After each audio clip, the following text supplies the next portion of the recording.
And I just remember like stepping off the bus and just tons of people just hanging out, just doing nothing. And what felt like sheer chaos, for me it felt like chaos, but for them that was just everyday life.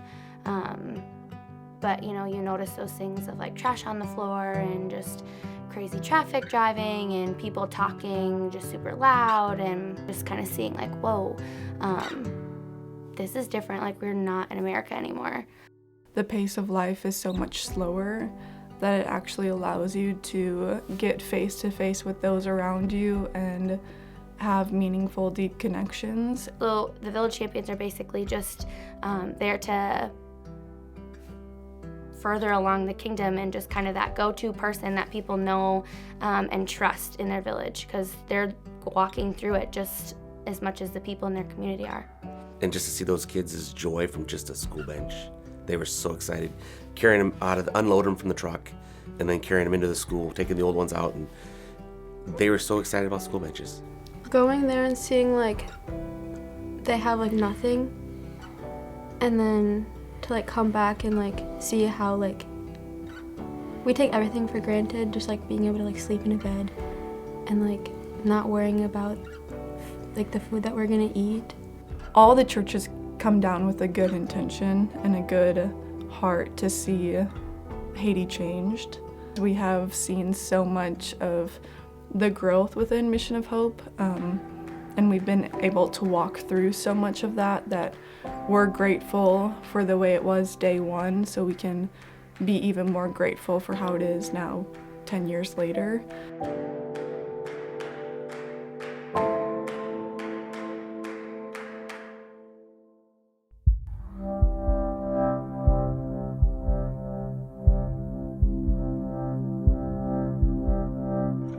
Many people don't get a single meal in a day, and if they do, they give it to their children. So it is desperation. Basic human needs at the lowest possible level, that they really do need help.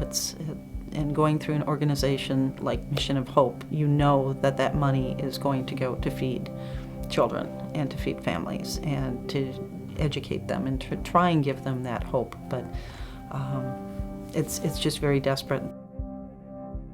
I do enjoy our church having the tie to Susmala. I've been there 3 times, and just seeing the change each time we go, and knowing that all of our funds that we get from our church, it goes right to Susmala. Mission of Hope actually, we direct that money directly to Susmala, and the Village Champions get to decide how they're going to use that money, and they, decide what school's going to get benches, or what school's going to get a basketball court, or where they're going to build latrines. So I do really enjoy that, knowing that our funds go directly to one village, that we know that when anybody goes down there from our church, we'll directly see how we're impacting that village. Well, like with our group, you're like with them like the whole week, and so like you become like really good friends with them because you're spending like your all day, every day with them. It's just really special because every time you go back, they recognize who you are. They may have only met you once for 1 week, but when they see you again, they greet you with like the biggest hug and know your name, exactly like who you are. And it's really fun to be able to have that connection with them. Not only for us as a church, but even for Susmala, to know that they have people back in the States praying for them, loving on them, and wanting to help in the best ways that we can. I just think that's really cool. And I think it's important for our support of Mission of Hope itself, is that we know that it's not like writing a check to the government of Haiti. You're actually working through this conduit that gets you right to the boots on the ground. You know what they're doing. You see the food in the warehouses, you see the number of people that they're feeding, and you see the compound that they have. Mission of Hope and Community of Grace have this really unique bond of the time that they've spent together.